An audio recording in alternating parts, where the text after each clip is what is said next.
Très bien, merci beaucoup pour l'invitation. L'objectif de ma présentation, c'était de vous donner un peu un panorama des outils open source qu'on développe chez Teclia. Donc, on est un peu atypique dans l'assemblée puisque chez Teclia, on est une société à but commercial, on n'est pas un institut de recherche. Et pourtant, on a une activité qui est à peu près à 50% une activité de recherche et de collaboration avec des instituts de recherche, institutions de conservation. Donc finalement, on a une production qui est plus que commerciale, puisqu'on a beaucoup de choses qui sont en open source et qui peuvent vous intéresser. Mon objectif, en fait, en participant à cet atelier, c'est justement d'essayer de voir qu'est-ce qui, dans notre production, pourrait vous être utile. Étant donné que notre objectif n'est pas de produire des logiciels directement pour les chercheurs, il y a une question, est-ce que vous pouvez quand même en tirer profit? Donc en particulier, on a une plateforme de traitement de documents qui est développée depuis 2019 par Teclia. Donc c'est le début de notre activité commerciale. Et notre activité, en fait, se situe sur ce qu'on offre, c'est du traitement automatique de documents, plutôt documents d'archives, documents historiques, et plutôt documents numérisés, donc plutôt des documents qui n'étaient pas numériques à l'origine et qui ont été transformés en images et qui nécessitent un traitement automatique. Nous, on a utilisé cette plateforme depuis 2019 pour une soixantaine de projets très divers, et les principes qui nous ont guidés pour le développement de cette plateforme, c'est à la fois une personnalisation, c'est-à-dire qu'on peut traiter tout type de documents. Donc, par rapport à des outils qu'on a déjà cités comme eScriptorium ou Transcribus, nous, on ne fait pas que de la transcription de documents manuscrits. On peut faire beaucoup de choses. Donc, ça a un avantage, on peut personnaliser, on va voir ça a certains inconvénients. L'objectif aussi, c'est un passage à l'échelle. Donc, l'idée, c'est de pouvoir traiter à la fois 1000 ou 10 millions de pages. Là encore, c'est un parti pris, c'est-à-dire que ça va nécessairement avoir un impact sur l'architecture et sur l'utilisation. Et puis, l'aspect open source est un peu plus nouveau, puisqu'on a mis en open source la plateforme cette année, là, au mois d'avril. Donc, la plateforme ArcIndex et la plateforme Calico, donc ArcIndex, c'est pour le traitement de documents et Calico pour la notation. Ces deux plateformes sont en open source et c'est un peu un pari pour nous. C'est-à-dire qu'on s'est dit, bah voilà, on développe ces outils, on sait que la communauté a besoin d'outils similaires, mais est-ce que la communauté, finalement, peut les utiliser, peut s'en emparer? Théoriquement, quand on fait de l'open source, ça va dans les deux sens. C'est-à-dire que nous, on met en open source du code et la communauté doit participer aussi à faire évoluer ces outils. Sinon, c'est pas de l'open source au sens communautaire, c'est juste du code qui est utilisable, mais utilisé uniquement par un seul acteur qui serait nous. Donc, à quoi sert cette plateforme? ArcIndex donc, permet de faire du stockage et de la gestion de documents. Donc, on peut importer par vos documents soit par l'interface web si c'est un petit corpus, par l'utilisation de protocoles de transfert de fichiers plus complexes pour des très gros corpus. Donc là, on parle de Amazon S3, par exemple. Si vous avez 1 million d'images à importer, ça ne va pas se faire par le web. On peut faire aussi par des manifestes 3IF. On a parlé du support 3IF. Ça a été aussi un choix dès le début de se baser uniquement sur 3IF. Donc toutes nos images sont accessibles par 3IF. Donc on supporte des formats d'images et du PDF. Et on peut structurer hiérarchiquement, en fait, totalement à volonté le corpus. Donc par rapport à quelque chose qui serait, je traite un volume ou un manuscrit qui contient des pages, là on peut organiser à peu près comme on veut. Donc, on peut avoir des collections d'albums photos qui contiennent des albums photos, qui contiennent des photos, qui contiennent des objets, qui contiennent des parties d'objets. Alors, on peut vraiment tout personnaliser. Et on peut évidemment visualiser, naviguer dans ces objets. Donc, ça, c'est la partie gestion de documents. Euh, Comme l'a dit Marion, la chose la plus importante lorsqu'on veut faire du traitement automatique de documents, ça va être l'apprentissage des modèles et l'entraînement de ces modèles. Donc là, on voit l'effet d'une utilisation d'un PowerPoint 2010, un PowerPoint 2024. La mise en forme n'est pas gardée, mais bon, vous allez pouvoir comprendre que vous avez avec Calico la possibilité de faire du zonage, c'est-à-dire d'annoter des zones sur un document. Ici, c'est une carte. De faire de la classification de documents, de faire de la transcription, ça c'est plus classique, c'est ce que vous avez dans les systèmes de transcription HTR ou OCR. de faire de l'extraction clé-valeur. Ça, c'est un peu plus original au sens où vous voulez associer des informations qui ressemblent plus à une base de données à votre document. Vous avez un certain nombre de champs que vous voulez saisir. Et là, c'est une illustration sur un tableau dans lequel on a des individus. Chaque ligne, c'est un individu et on a des informations sur chacun de ces individus. Et vous n'êtes pas obligé, dans ce cas-là, dans la partie clé-valeur, vous n'êtes pas obligé de localiser cette information sur l'image. Vous pouvez juste dire, bah, cette image contient telle information. Après, ce qui est aussi plus classique, c'est l'extraction d'entités nommées sur du texte. Et ce qui est moins classique, c'est le groupement d'objets à l'intérieur de documents ou d'images. Un cas d'usage du groupement, c'est les articles de presse. Donc, vous avez énormément d'objets sur une page de presse et vous voulez les grouper par article. Donc, vous voulez l'illustration, la légende, le texte et mettre tout ça ensemble. Donc, ces différents modes de classification ont été développés pour justement pouvoir traiter cette soixantaine de projets. Et une fois que vous avez entraîné votre modèle, vous voulez l'appliquer à grande échelle sur vos documents. Donc là, je parle plutôt de la partie traitement en masse. Et nous, ce qu'on vise, c'est quand même une industrialisation. Et pour faire ça, on a pris le pari de pouvoir intégrer n'importe quel type d'algorithme et de pouvoir le faire tourner sur n'importe quel type de plateforme. Donc ça a aussi un gros avantage, c'est que vous voyez qu'on a une diversité assez importante. On peut travailler sur une machine physique, c'est ce qu'on voit ici, là, donc votre machine à vous. On peut travailler dans le cloud. On peut travailler sur un supercalculateur, si vous avez accès au supercalculateur du CNRS. Vous pouvez lancer vos traitements sur le supercalculateur. Vous pouvez utiliser n'importe quelle librairie et ces librairies communiquent avec ArcIndex par l'API. Donc c'est très flexible. Évidemment, on va avoir un compromis entre la simplicité d'utilisation et la flexibilité et la puissance. Plus c'est puissant et flexible, plus c'est complexe à utiliser. Et c'est là que se caractérise le nœud, enfin la question finalement, est-ce que cette plateforme est utilisable par vos projets, puisqu'il y a une question de complexité, c'est-à-dire est-ce que vous pouvez l'appréhender.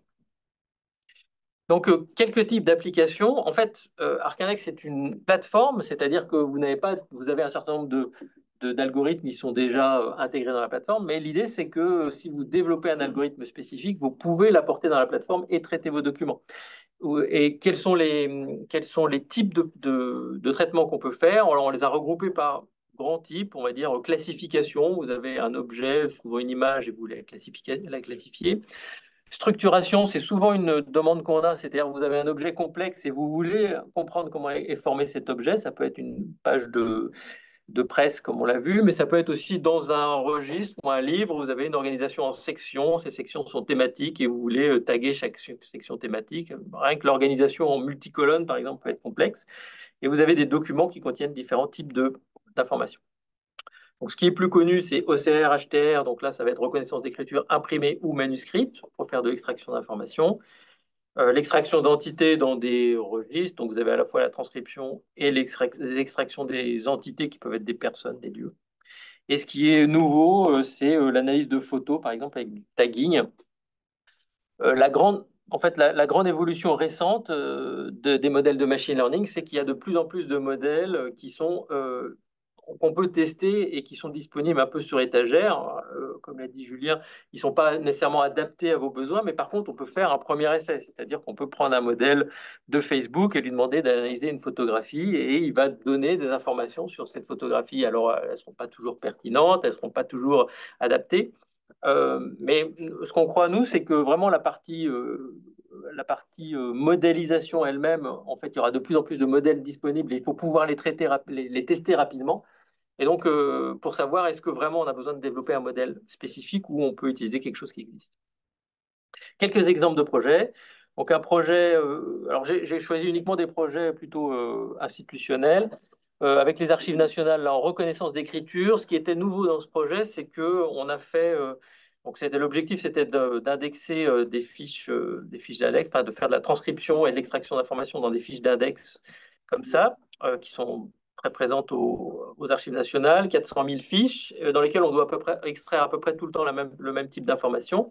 Vous les voyez ici, intitulé, analyse complémentaire, la cote, la série, l'article de cote, la précision sur la cote, la date. Donc des informations à peu près constantes, mais disposées de manière très différente sur chacun des documents et écrites vous voyez, donc la diversité d'écriture assez importante. Ce qu'on a fait dans ce projet-là, c'est entraîner un seul modèle, c'est-à-dire un modèle qui est capable de faire à la fois la détection des lignes, reconnaissance d'écriture et extraction d'entités. Donc c'est un modèle clé-valeur, c'est-à-dire qui prend l'image et qui remplit une base de données. Donc il est entraîné spécifiquement, évidemment, puisque si on prend un modèle sur étagère, ben, il est capable de reconnaître du texte, mais il n'est pas du tout capable de mettre l'information dans la bonne catégorie. Il y a très peu de modèles qui font de l'extraction de codes de série et de précision sur la code pour les archives nationales. Un deuxième projet donc projet assez important, là, plutôt par sa taille, c'est le projet SOCFACE, mené avec l'INED, PSE, Paris School of Economics, le service interministériel des archives de France et donc Teclia.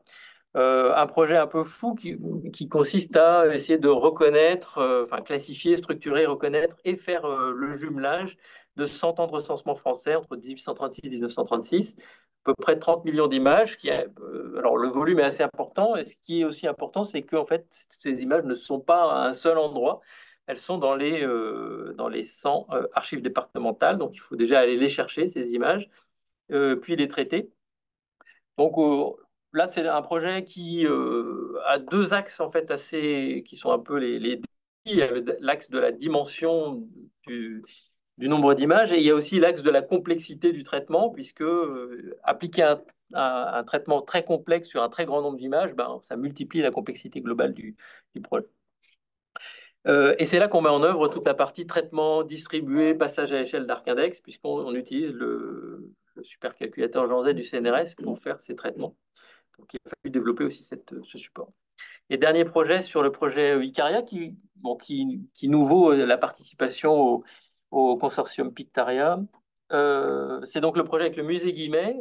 L'idée, ça va être d'analyser euh, une collection d'albums photographiques, de photographies japonaises du 19e, et évidemment d'essayer de comprendre comment est-ce qu'on peut utiliser, adapter des modèles qui ne sont pas faits pour de la photographie japonaise du 19e, donc des modèles existants qui font de l'analyse de photos très bien.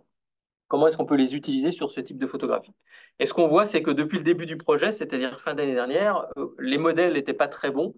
Alors on demandait aux modèles de Facebook ou d'OpenAI d'analyser les photographies. Alors ils nous disaient, bah voilà, sur cette photographie, je vois des moines, peut-être, ou des choses comme ça. Là, maintenant, les modèles sont capables de nous lister des instruments de musique japonais écrits en japonais. Donc, ce qui est bien, c'est qu'en 2026, les modèles seront parfaits, donc on n'aura pas grand-chose à faire. On laisse juste les gens travailler pour nous. En fait, blague à part, ça veut dire que le plus important, c'est plutôt l'infrastructure, c'est-à-dire qu'il y a tellement maintenant de modèles qui sont développés par des institutions, des entreprises qui ont plus de moyens que nous, qu'il faut en profiter et se dire, OK, ce qui va être maintenant spécifique, c'est l'infrastructure, c'est utiliser les modèles, c'est les évaluer, plus que développer des modèles. Donc peut-être que la partie développement de modèles va se réduire et la partie application, la partie adaptation et connaissance métier est plus importante. C'est une bonne nouvelle pour vous, puisqu'en fait, c'est la partie la plus intéressante, évidemment. Donc, Teclia et l'open source, j'ai fait un slide qui regroupe tout. Vous aurez accès à tout ça. Donc, on a à la fois ce dont je parlais, Arcindex Calico, dont le code est ouvert. Vous pouvez utiliser, installer chez vous gratuitement. J'ai mis aussi quelques ressources sur 3IF, ça c'est pour la journée 3IF du mois de juin. Et vous avez aussi donc des outils de deep learning qu'on a développés et qu'on maintient. Donc ça, c'est si vous voulez entraîner vous-même, vous pouvez entraîner de la segmentation, de la reconnaissance d'écriture, faire de l'évaluation, les outils qui sont là. Et ce qui est aussi un peu nouveau, c'est que tous les modèles qu'on développe dans les projets de recherche, on les met maintenant en accès libre sur Hugging Face. Donc vous avez 13 modèles d'HTR, 3 modèles de détection de ligne, des jeux de données annotés. Voilà, qui sont intéressants. En fait, ça va dans cette direction de se dire que le plus important, c'est plutôt la plateforme et l'expertise de traitement de documents, ce qui fait qu'on peut donner du code source et des modèles, puisqu'on pense que la valeur ajoutée de Teclia, elle n'est pas vraiment sur cette partie-là, elle est plutôt sur l'accompagnement de projet et l'expertise d'utilisation de tous ces modèles.